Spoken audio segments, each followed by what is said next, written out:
I had $400 in my bank at that time, right? And I called Jay. I was like, Jay, if I buy a plane ticket and fly to Korea right now, will you just teach me everything you know? And he was just like, what? He's like, and then, so he's like, yeah, just come down, right? So I flew down there, and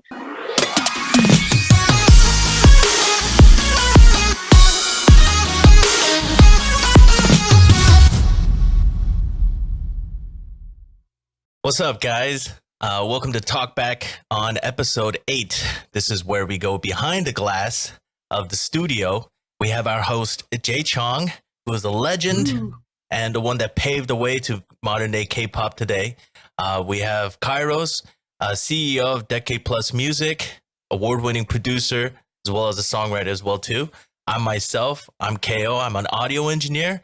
And even though I'm a dad, I treat my dog like like my son.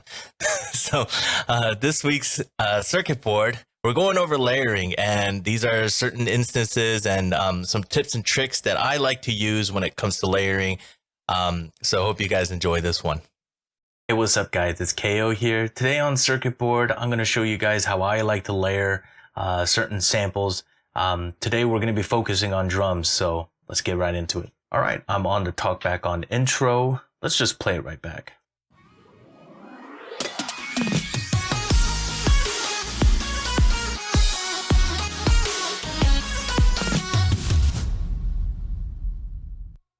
When it comes to layering, it's all about making the right decisions. And the first rule that I like to follow is what does it need? If my kick is a little weak, especially in the meat department, then maybe find a sample that works best for that, or maybe a snare that needs a little bit more punch, and finding another sample that really could help with that. So let's get right into it and see what we can do. So the first thing that I noticed is the kick, as good as it sounds, I feel like it could use a little bit more meat. So I have this kick 2 layer right here, which I'm going to play in solo.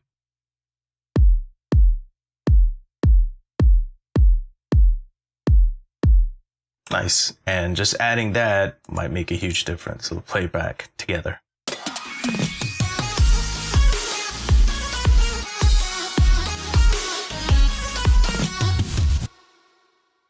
So that actually adds a lot more punch and just gives it a nice beefiness to the whole drums now. So rule number 2 when it comes to layering samples, I always like to make sure that they are aligned with each other. For this instance, the kicks need to make sure that they're aligned in phase, as well as timing as well too. So let's check it out. So if we zoom in all the way here, you can see that the kicks both start their cycles at 2 different times. Now, another thing we also need to take note of is this guy right here. As you can see, this right here is going down. This cycle is actually going down while this cycle is going up. Now, this is a big no-no in the audio world. This actually causes phase problems. So what we want to do is match it the best we can. And if I put it over here, we get a pretty good match, at least for the rest of the cycles. And that can make a huge difference. I've set up a playlist where we can listen to it without the phase alignment and with it. So let's turn on both the kicks.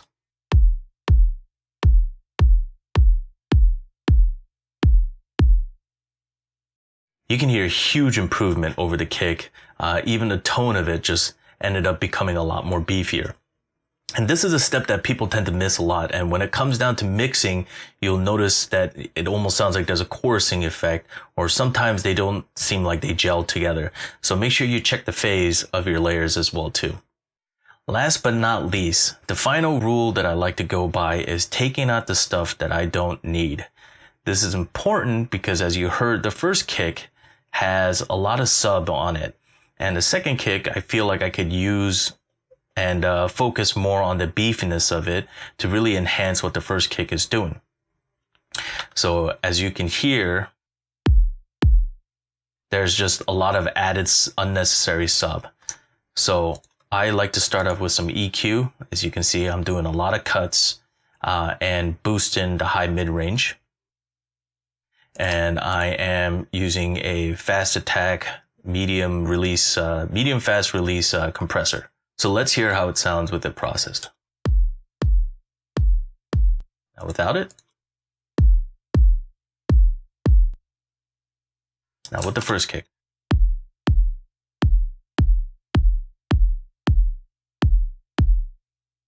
So there you have it. That's how I like to layer things. I like to find samples that complement each other rather than it being a, choice of bunch of things until it sounds good. That I feel like that's just too much guesswork, and I'd like to make sure that my time is efficient. But more importantly, that during the mixing process, it's all going to go down smoothly and sound as good as possible. So I hope you guys enjoyed this one. Until then, see you next time, guys. Welcome back. Hope you guys enjoyed this week's Circuit Board. We have an amazing guest for everyone today. He is a producer and mix engineer that has worked with Vanessa Wu, James Lee, and Park Jun-min from SS501, to name a few. He is also a singer for a well-known band, FYKE. Please welcome Enik Lin. Hey guys. What's up, Enik? What's up? Now, to get things started, is there certain tips and tricks that you guys like to do when it comes to layering? It depends on what. I think the only thing that I'm really layering these days is probably the sub on a bass. Because I think it just cleans it up a little bit more. And I think I separate the frequencies, like with electric guitar. I feel like it's easier to use like the distorted low end from a bass, and to create one big guitar sound instead of the traditional bass, traditional bass sound. Just adding more distortion on the bass to create like that big kind of like metal sound. But it's specific towards genre, I think. For me, I think kick is, obviously like something that I always layer. And like lately, actually, I started using started watching a lot of YouTube videos where they talk about like shortening the kick. So, to have if you're gonna layer a kick with something else, have a kick really short. So when you're layering it with like a sub or something like that, it rings afterwards and it actually creates a bigger sound when the kick is actually shorter. So I've been experimenting with that past few days. Yeah, I mean, as far as layering, for me, it's mostly drums, like snares and kicks, to add more air or whatever to the source. That's cool. Very cool. Do you guys tune your kicks? I do. Yeah. I do. It makes a big difference. Yeah, it does. I actually tune my 808s too. Or just find the right 808 with the in the right key. Yeah, I do too. I even do it on my snare sometimes. Yeah. Like with torque or something like that. It changes everything. Like it just sits better. Yeah, for sure. Yeah, do you guys ever listen to old stuff you guys did and hear a bunch of things out of tune? I listen to the old stuff I did and I just feel sick. Yeah. I can't listen to my old stuff. Sounds like crap. It's funny because like every time I pick up a new trick, and then if I listen to anything before that trick, like just everything sounds so like old and just I don't know. It's like it's just not right. And I wish I could just remix everything that I've done in my entire career, like until this point, right? Even stuff I just did like a couple months ago. I listened to it now. I'm like, oh man, I should have done this. That. Oh yeah. You guys listen to your stuff after it's mastered, it comes out. Do you guys listen to it pretty often, or is it something that you guys is just kind of like, all right, it's done. I'm not going to touch it. I'm not going to listen to it, and then maybe just like revisit it later on. No, I listen to it, but you know what? Like, it has like a lifespan for me. I start hating it like pretty fast. Maybe after maybe like 2 or 3 months, I just start, I start nitpicking at it and hating it and trying to change stuff later on. Like in my mixes after that. Yeah. Yeah, I think there's that saying like it's like there's no such thing as completing a song, but there's deadlines. Like kind of like in our profession, we just try to get it as close as possible, right? Because it's never really finished. you know? You know what it is? It's also like, usually if I'm mixing something, like I have a reference track, that I'm listening to. I'm like, oh, I really like this mix. But then time will pass and I'll listen to that reference track and I'll be like, yo, this mix sounds like shit. I didn't even like this mix. and so I think what it is people keep on getting better and better. Yeah. And so you keep on hearing better and better mixes. So my reference point keeps changing. Yeah. Yeah, that's true. Great point. It's weird how, like, I think if I listen to a record from 10 years ago where it was like sort of the benchmark record that everybody went off of, like, and that was like super loud and super dynamic and, all this stuff. And then now if you listen to it in 2021, it just sounds really dated and like there's no width and it just, and then you hear mixes today and you're like, wow, everything's just so much better now. So like, I guess, yeah, you're right. Like every time I use a reference from that time, that reference itself gets old too. So exactly. Yeah. There's a song that we worked on, and I think musically, I felt like could have been improved too. It was actually on the demo. It worked perfectly for our guide vocalist, but then when the artist ended up singing on it, I felt like key-wise it was a little too low for them. But they kept it as is and released it, so I was like, man. Print it, yeah. Just commit, man. Yeah. I think one of the biggest thing about being a producer is to know when to commit, right? Just say, hey, yep, this is it right here. Print it, right? But I do remember, when Dr. Dre's, I think it was the Chronic album, if I'm not mistaken. But that was like sort of like the beginning of the loudness war, like because I remember people were playing songs on the radio, and then when they played Dr. Dre's, it was just like much louder than everything else, right? And then now if you listen to the Dr. Dre album, like compared to like, I don't know, like a Skrillex album or something like that, it just completely like trumps it, right? So crazy how and now everything's kind of going back to the dynamic and more like, I guess, like less loud now. Because Spotify and Apple made whole new rules about that, right? It has to be at a certain level. Yeah, because people are just cranking up the levels, like and the waves just look like a block, right? and there's no dynamics, but it was just crazy loud. So if you're playing a song on iTunes or something, one back to back, you hear these volume levels change quite a bit. Yeah. But it's amazing how they could squeeze so much level into like 3 decibels, like the way they are, like with like electronic music. It's just crazy. Now, this might be a little bit of a switch here, but Enik, I saw that you're a graduate of Cal State Fullerton with a degree in art and graphic design. Do you think the skills you learned in your university help you with what you're doing today? They do. Awesome. They do. As a musician, I fully believe in like listening to what you're doing, right? And I do that tons, but I could also I just know by looking at waves. Like I know like problems, like more, I think, because I was an artist, like for instance, like I can almost like melodyne a track just with my eyeballs, like, cause I know like what's wrong with it. Like I can see like where the frequencies are, so I definitely think that in that sense it helped. I feel like Pro Tools is like very similar to Photoshop in a way. You got tracks, you got layers in Photoshop. Like it's weird. There's definitely like a relationship, I feel like, between it. So you can jump from one to the other in that sense. Drawing automations and stuff like that kind of stuff, like, I don't know, it carries over, but I think it helped. But you also you also do all the artwork for your own album covers and stuff like that, right? So all your artwork is done by you, right? Yeah, that's because I'm too cheap to pay anybody else. No, I mean the fact that you could even do it, like, so I was just at Enik's studio last week, like, and he helped me design the album cover for my upcoming single. Wow. And it's like a one-stop shop. He's got a music studio where he's sitting right now, and then in the back there is like another set of computers just for graphic design. And so he's like putting on multiple hats. Especially when you're so visual, as an artist. Even the Pro Tools sessions, I imagine that to be kind of like color coded to your liking, customized.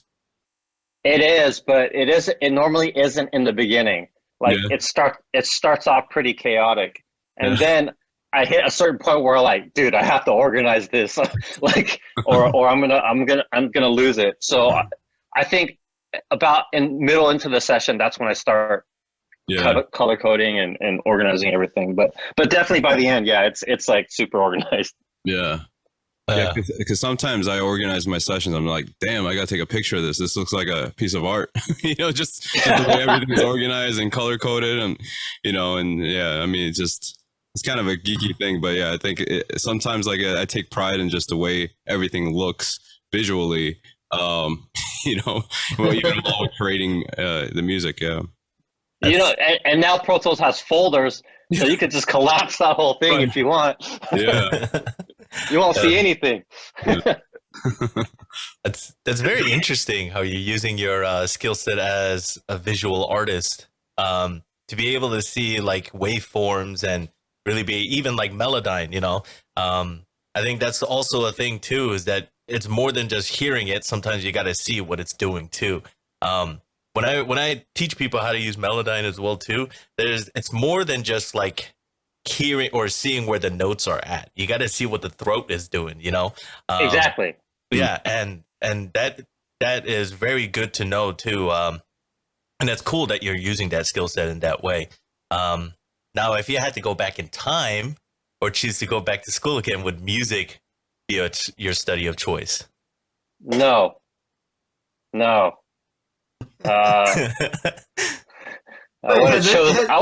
Has anybody in this room studied music? Have you studied music, Kairos? No, I went to school for audio engineering.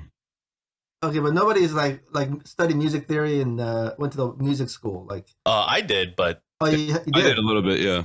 Yeah, I went to Musicians Institute in Hollywood. Yeah. Oh. Yeah, but I think well, Enik and I we're just kind of like we just kind of wing it. Right? We just wing it. Yeah. Well, I can tell you, like, I did not like being in that department, that side of. I went to Columbia in Chicago, and anytime I went to the music, department, it was very challenging because everybody, wanted to kind of like flex their theories, and they wanted to just talk about things that weren't really moving the needle in terms of what makes it a song a great song. It was just all ideas. And I don't want to like bash on music people. I think, you do need that. It helps you maybe get to places faster at some point. But yeah, for me, it was just really just kind of, learning by hearing. I learned guitar just listening to the songs, or just, back then there were like tabs online, right? So I'll look up tabs, and that's how I learned, that's how I play Cliffs of Dover, like I would like look up tabs, and, I would just be really drawn to the music, but it wasn't necessarily like, looking at notes and, try to figure all that out. I mean, honestly, I don't think I have the patience for that. I never really thought I needed music knowledge of music theory or even like sight reading and all that stuff until movie scoring. Oh yeah. When I had to like do strings and that stuff, it was like, oh my god.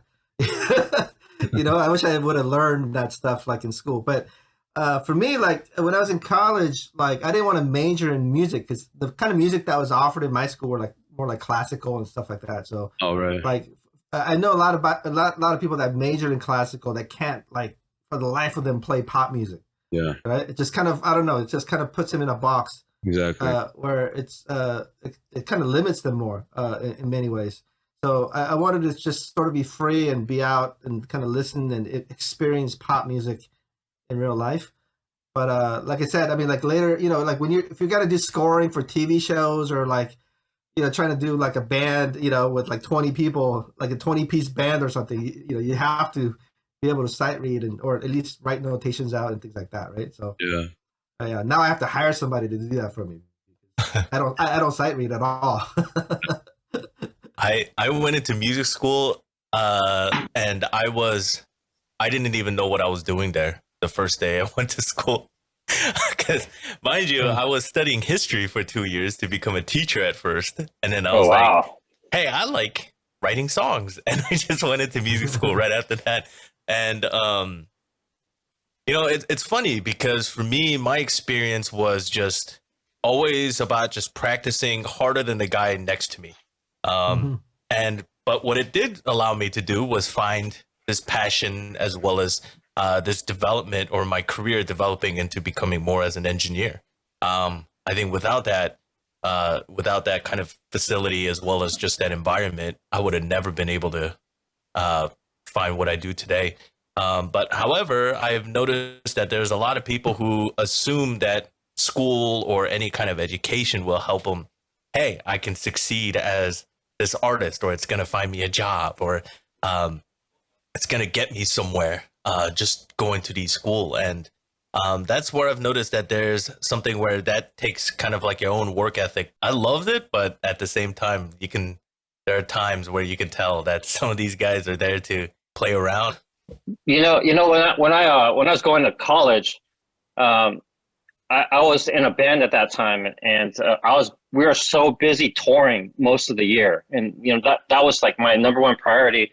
And so when I was going to school, I was just trying to find a subject that I could get in and graduate as fast as possible. Because for my parents, my parents was like, hey, you need to have a backup plan. Of course, they're not going to want me to go into music, and they're looking at my failure rate as pretty high, right? And so like, again, like I didn't go to school for really, like, I didn't think that I was going to be a graphic designer. I literally thought like, hey, I'm just going to get this degree. I'm going to make my parents happy, but I'm going to make it in music. And like, I didn't even think twice that, hey, maybe I should major in music. Like my brain just wasn't there. Like the only thing that I was thinking about was jumping back on the road and traveling across the state and playing shows. So yeah, I don't think I was very smart in that area, like at that time, like, but if I had to go back, I still wouldn't have done music. I don't know why. I wouldn't have done music.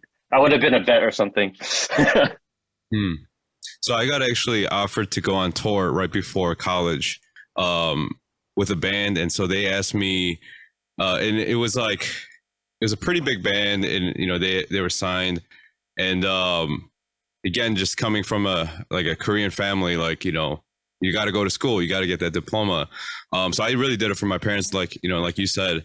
And similar to you, and I went to school, and I try to get out of there as quickly as possible. But I'm seeing my friends all on tour, and they're on the road, and they're flying all over the place, and they'll come back, and they'll call me up. And I just remember that time, it was just so tough, because I'm just like, man, like I just want to be on the, I want to be on stage. Looking back now, I don't regret it, because all those different challenges and moments have led me to where I'm today. A lot of those guys that were around at that time, they've kind of shifted their career path completely. Most of them are not even in music anymore. Yeah. And I really admire what you do, because you get on stage, you did the school thing, and you went back, on stage and stuff. So I think that's super cool. Thanks, man. I mean, I'm just one of those musicians that I think I live, like, I feel more at home on a stage than in the studio. Yeah. But you do the studio stuff because, you have to create the product still, and you still have to feed yourself, right? Sure. But I think still, like, being on stage is where my heart's kind of at. I mean, so you kind of ride that out until you can't do that anymore. And eventually, I'm sure you're going to hit one of those, hit that age where you can't jump up and down. You're going to be too boring to watch. like me. But,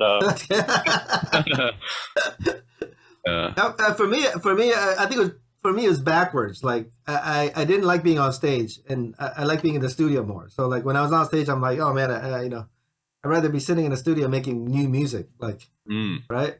So for me, I couldn't wait to get into the studio. So when I after my stint as an artist, and I became a music producer, I was in the zone. Just like I was very happy to be where I was, But yeah. So for me, I retired the stage thing very early in my life. So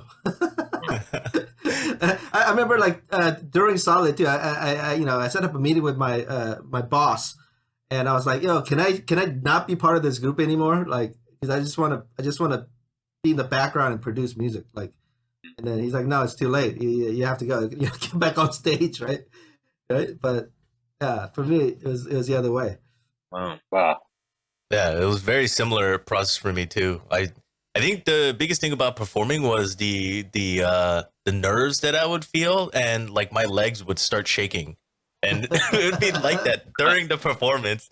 So I was like, okay, I don't think this is right for me. It was fun, but I think I realized there's just something magical about creating something. So, and you know, that just gravitated me towards being inside of a studio, and it only made sense to me too because I had a lot of background and messing around with computers, so it fell in line with me really well. But yeah, as much as I wanted to and perform, love being on stage, it was something where studios just only made sense to me.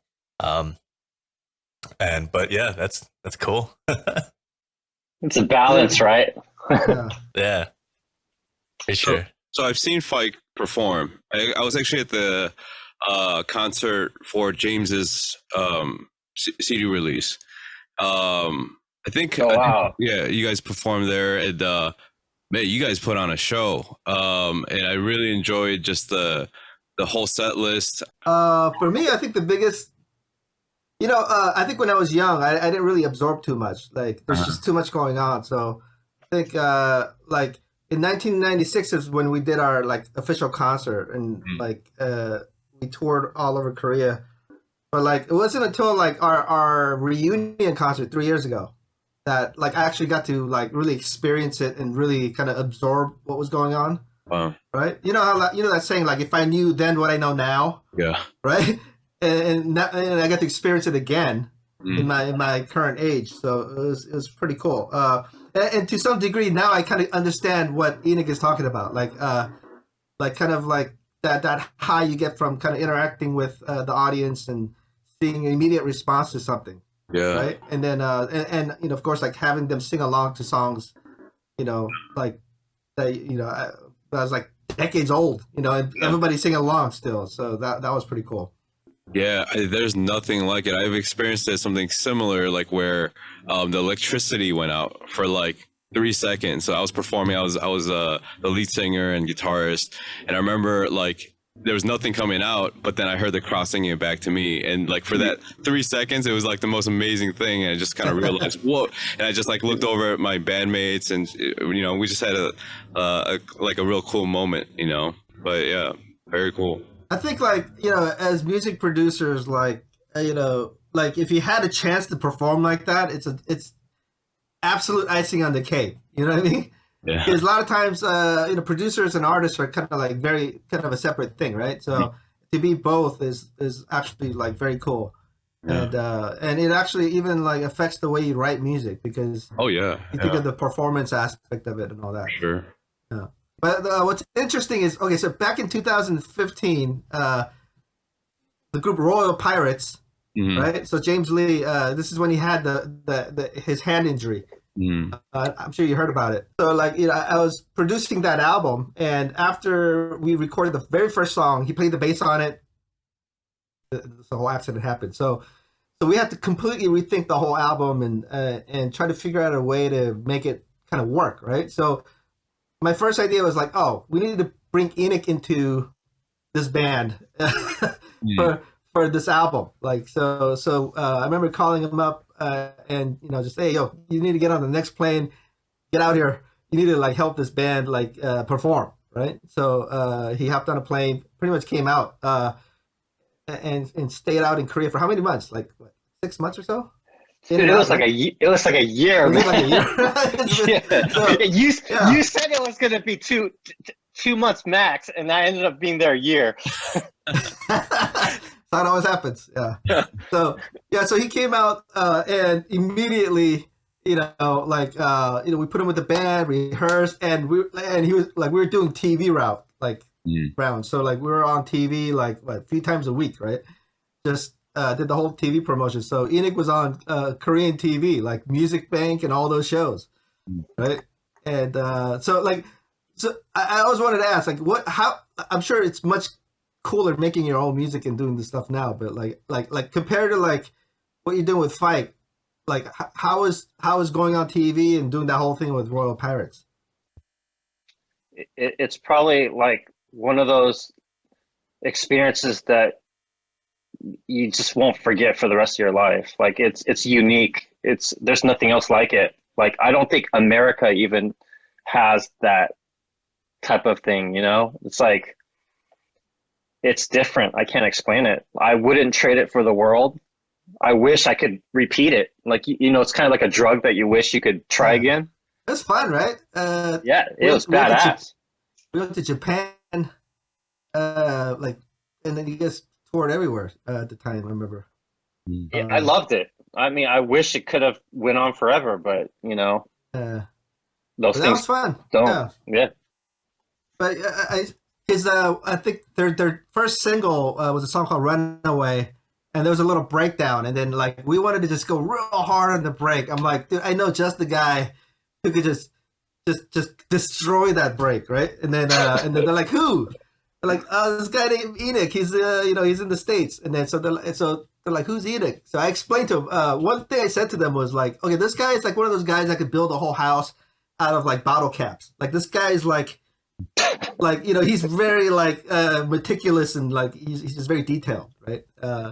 And basically, so I sent them all the stems, and then like he created that little break like in the middle. I don't know if you've heard it, but yeah. And then there's like this reaction videos going around on YouTube, and like people are just like loving that breakdown, and so like people were asking like, hey, how did that breakdown happen? And Enik, so Enik was kind of like the guy who's like kind of doing like a lot of the electronic stuff, like what I mean, like kind of what was that, like complextro? What do you call that? Like the kind of it was just Enik, like that he was doing.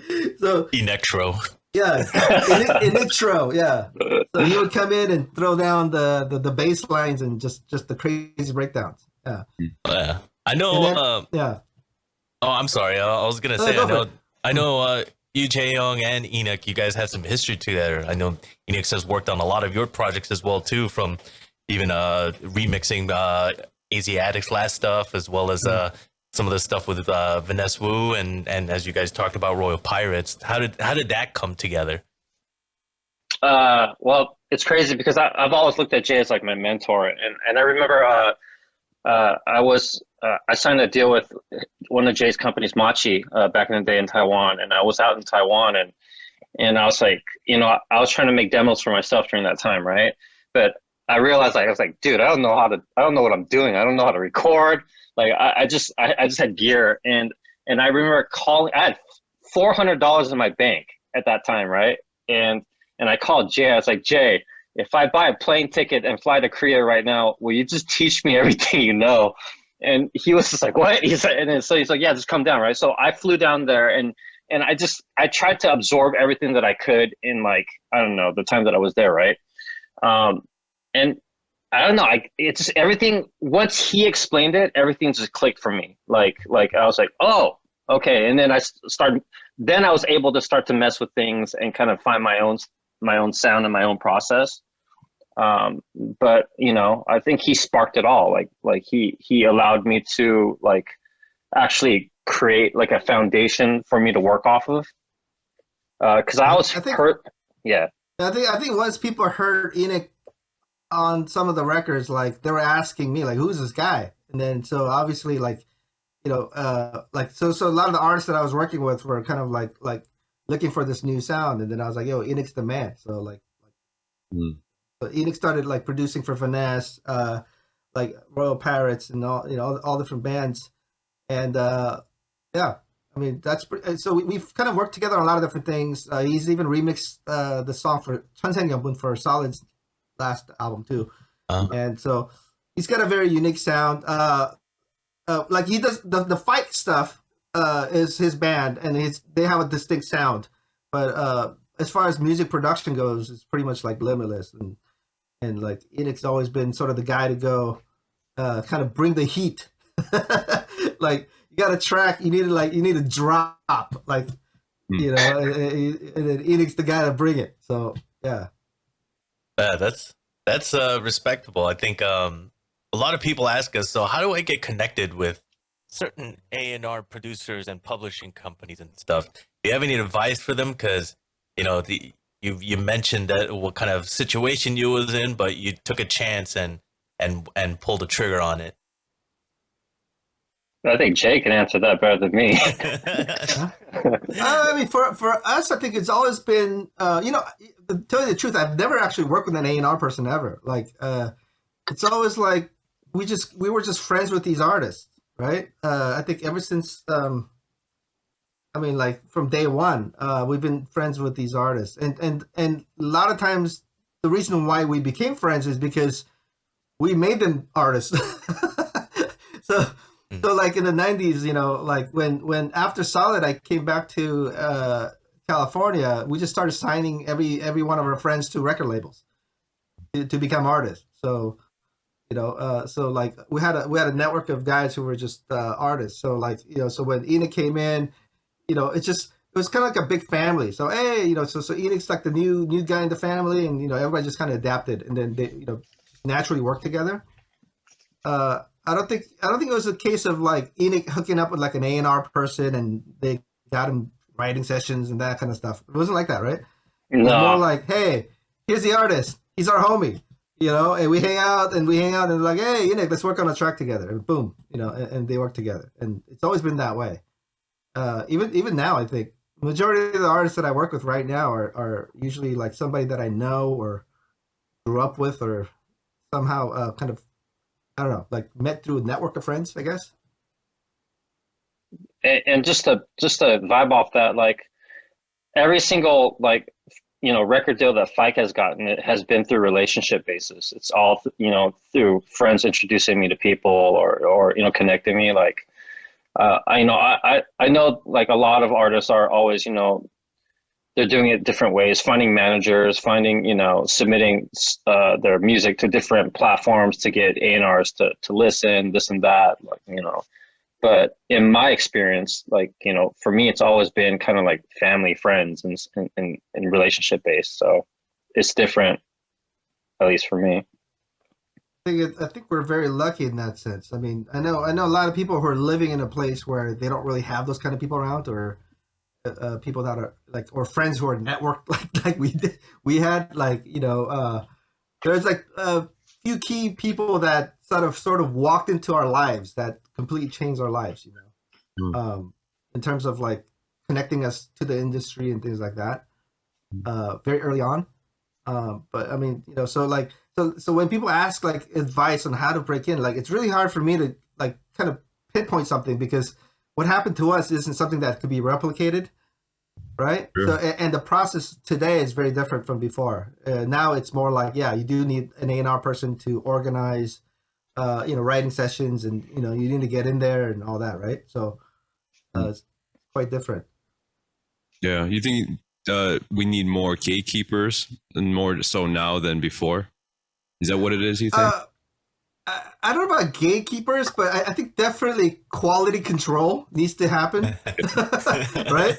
So, you know, it's great that, like, you know, like Decade Music, you know, got you guys, Kairos, you know, like, who are kind of the control tower, kind of filtering out, you know, the music, right? And keeping it at a certain quality. Like, and that's very, very key thing, because now, because of technology, everybody has access to everything, right? Right. So like, you know, and it just becomes so much harder for the consumer to find something, because there's just so much like junk out there, right? So there needs to be some kind of curating. And right now, the only source of curating is like playlisting and things like that. Yeah. Right. And that's something that we don't handle either, right? So playlisting is completely handled by somebody else now. So like producers, we have to sort of kind of like curate the music that's being made, you know? And I think I like the old days when there were like kind of like the gatekeepers kind of keeping it at a certain standard, you know what I mean? Yeah, and just too. Then like an open season thing. Yeah. Yeah. Yeah, I agree. I mean, like, I spent a lot of time talking with record labels, and, you know, they don't have like all this time to just develop relationships, know exactly, who they're dealing with. And so a lot of times, like Decade Plus Music, we spend that time and create that space where we, have that line of communication with the talent and the labels. And what kind of happened from that is like, we have like all these new relationships. All of a sudden, we're creating all these new opportunities, even in just the areas of publishing and, creating music that lands, in different territories. I mean, one thing I like about bands like FYKE is the idea is singular.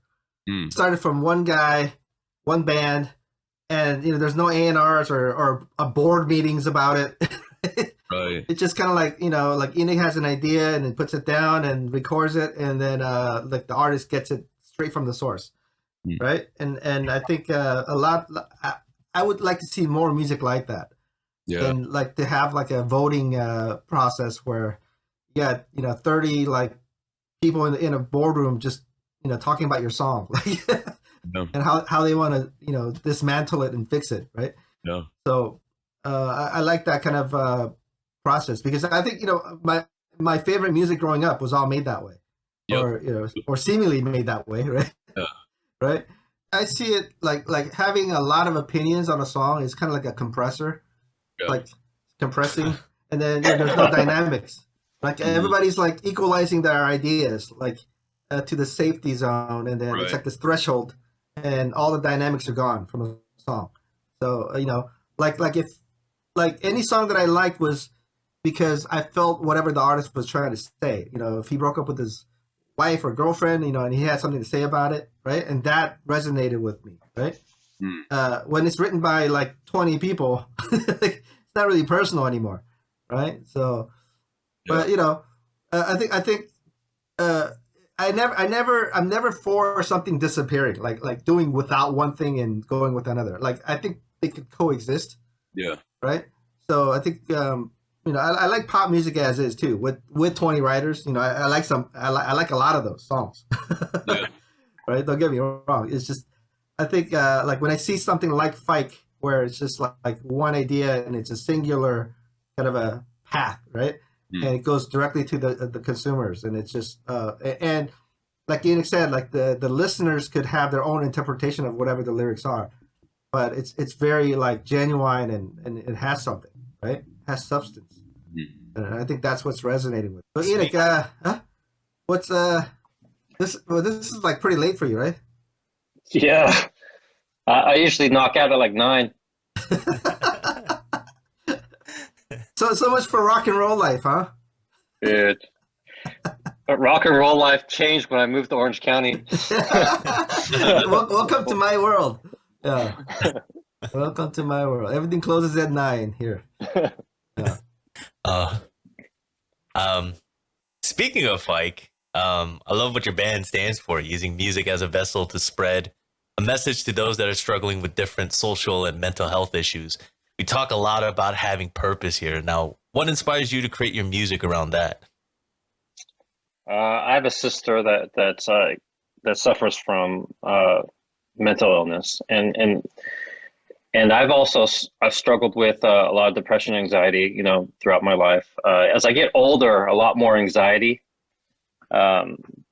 just around all like the uncertainty of being an artist in general.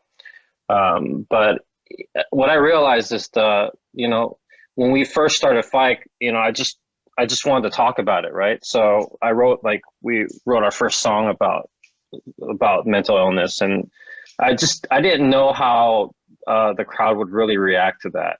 We knew that we wanted to create music to have a purpose, like more than just, we didn't really care about, like going viral or doing stuff, for the sake of marketing. We wanted to make music that meant something. So, I wrote a song about our first song, I wrote a song about, basically what my sister was going through. And for some reason, it was able to resonate with a lot of people, and people, would reach out and say, hey, like my daughter's going through the same thing, or I'm going through the same thing. And it just kind of like reaffirmed that we were doing the right thing. And so we just kept on moving about on about that. Now, don't get me wrong, I'm not writing every song about like depression, but like we do want to be a voice for you know, things that are just like shut down, you know, in society. I think things that are stigmatized. So we do talk about, you know, things like mental illness, obviously, all the way to, you know, like we were talking about, like, you know, the racial injustice, like way before, like it was actually happening in the Asian community with all, you know, the hate crimes and stuff like that.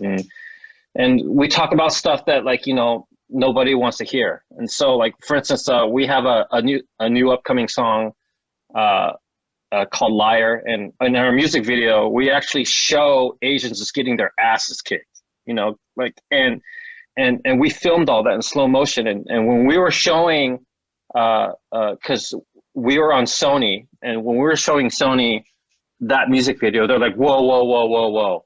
This is too much. This is too graphic. I'm like, dude, what do you think's happening right now in the States? Like, what do you think is happening all the time? Like, and so, like, it's like we want to talk about the things that media doesn't want to talk about. Like, they just kind of want to put it in a nice little corner and like cover it with a blanket and do whatever they got to do.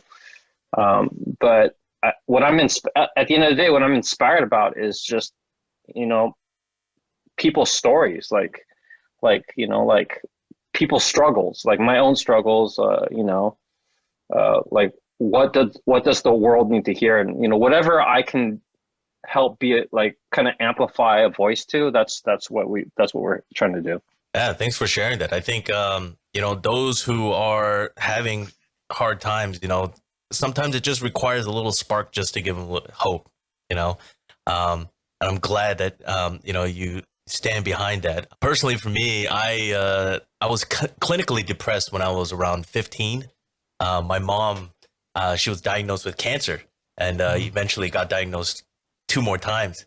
And wow. you know, yeah, it was a tough thing to deal with as a kid too, because you didn't know how to explain it to your friends. They'll just feel bad for you, but you know, it was really hard to kind of get it out. But I think music is a great way to be able to inspire those and just to give them a little spark of hope. And even certain times where people message us, even if it's music that has nothing related to or have a certain message, just the fact that it made them feel good about themselves is always something good to hear. And you know, that's always a great way to really live by and make music for. So thanks a lot for sharing that. Thanks for listening. I know that you're really good friends with James Lee. Tell us, how did you guys meet and how that relationship grew into even going on tour together? Dude, crazy story. I met him when he was dating. Do you know who he is? Yes. Yeah. So, Wait. I didn't know that. okay, no. I got so he was dating this girl named, and this girl. Wait, we're gonna bleep these names out, or Okay. You can bleep out the name. Okay, so anyways, he was dating this girl, and this girl completely broke his heart, like completely jacked him up, right? And I remember like I was, and apparently she had broke up to get with another guy. And I'm thinking, like, who the hell is this guy, right? And then, like, I just remember being angry because, you know, he's my friend. And I ended up meeting the guy, and he's James. And you're like, oh, I get it. You get it immediately when you see James, though. Like, the guy's like very good looking, right? So you're like, oh yeah, I get it. Long story short, James ends up breaking that girl's heart, and, you know, it's just karma all over the place. And I end up meeting up with James later on, like in the future. We you know, we catch up because we have a mutual friend named Bobby, and we just become friends. You just tore the entire K-Town apart right now in like 5 minutes. Yeah. I think all of them listen to this program too. So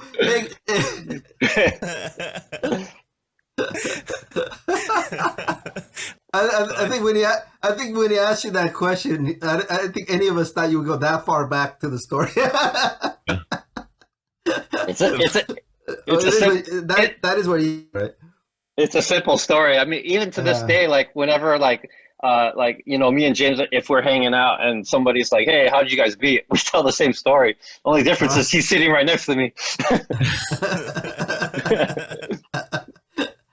So I think this is good for all of the artists and bands out there to hear. How are you doing during the pandemic?